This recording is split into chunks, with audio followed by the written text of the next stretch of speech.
Are you tired of drowning in debt? Sick of buying things you don't really need and can't afford? Since the Stone Age, people have collected things. We collect to have a purpose, or to show our success to others, or to learn something new from the products we collected. But there's one topic which is frustrating for all of us. It is consumerism. Let's start with general facts. We oftentimes spend money we don't have into things we don't really need, and we hope that it will make us feel better. But it only leads to more debt, to unhappiness, and to a house full of unnecessary items. An average American household spends $18,000 on products which they don't really need. The market size for storage rooms is expected to grow to $50 billion by 2025. So storage rooms are a massive business for one side and a money pit for the other side. For the consumers, it is a true money trap. How often do you use something if you store it out of your sight? For example, my dad loves to keep everything. He goes to his basement always to check if his tools are still in shape and in the right place and in the right order. I prefer not to have too many things. Yet, I still buy too much items I don't really need. Most likely, you are in the same situation as well, although most of us will not admit it. Let's start with sales trigger number 1, curiosity. You see a product presented as life-changing, like this book right here, the best one I've ever read, and suddenly you start building up curiosity, wondering, why is this the best book he ever read, and how could it benefit me? And with that, we are coming to sales trigger number 2, urgency.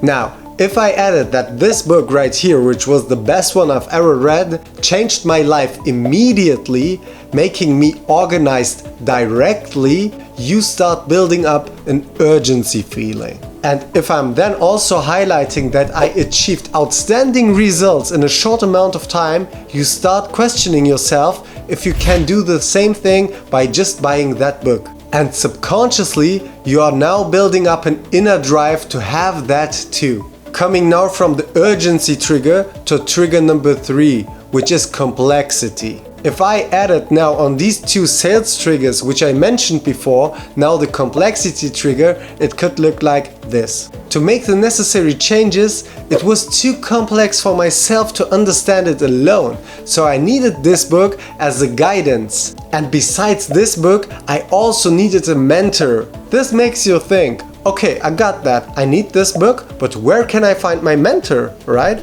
Whilst you're wondering where you could find your mentor because you know where to buy that book, the people in those videos will show you their new mentoring courses. Also with a free trial to make the entry barrier as low as possible for you. Another evergreen sales trigger are the social factors, because social comparison plays a huge role. It's biologically normal that we are comparing ourselves with others. Therefore, in those sales videos, they will tell you, I have 10,000 clients and all achieved outstanding results, growing their salary to $1 million a year. And then, if we are seeing them, because in the video that guy told us that are 10,000s of people making now $1 million in revenue, we get more curious or maybe jealous because we want to have the same things. So it's normal that we want to know how they managed to do it. This logic applies to materialistic stuff too.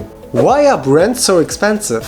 Why does jewelry hold value? Because people love to differentiate themselves, showing their success, and they will use brandings or jewelry as something they could express themselves with. Ask yourself this simple question. If you would be the only one on this earth, would you care about branding at all? Because actually, it's not about the brand, it's about the recognition you hope to get. The 5th sales trigger is very close related to that. It's consequences. In sales, negative consequences are used to give you a negative outlook on your future if you don't apply or use their solution. So it creates a fear inside of you that you will miss out something if you don't use that product or service. This builds anxiety. A very good example for that is the supplement industry in the fitness sector. They tell you to take certain vitamins or acids just to ensure your health, or lose power,